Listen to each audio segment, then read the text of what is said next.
was to make a good impression. I scoffed and arrogantly informed my silly wife that I always make good impressions. My wife's boss is a single lady in her 50s, so it was just the three of us.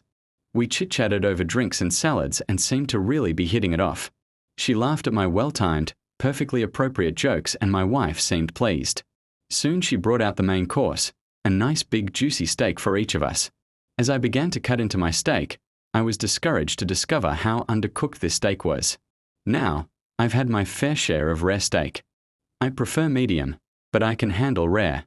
This was several minutes on a hot grill short of rare. I probably could have resuscitated the cow had I tried.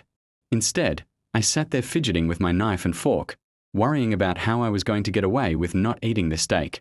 Claim vegan ISM? No, I'd already feigned great enthusiasm upon seeing the steak. Just then, our hostess excused herself to the kitchen to take care of some dessert preparations. As I looked across the fancy dining room table at the open window of this third-story apartment, a cartoon light bulb appeared over my head. I knew I had to be decisive, realizing that she could return at any moment. I committed. I grabbed the steak with my hand, gently shook off the juice, and executed a perfect throw right through the center of the open window. Here's the big time FU.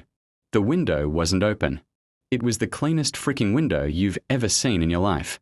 That is, until my mostly raw slab of steak slammed up against it and slowly slid down, leaving a trail of bloody juice in its wake. My wife, whose steak was a nice medium rare and was unaware of my predicament, turned, jaw dropped, and stared at me like I was an alien from another planet. This look then slowly morphed into more of a "there is no place on this planet you can ever hide from me" expression of demonic anger. My wife's boss heard the thud of the steak on window impact and came quickly.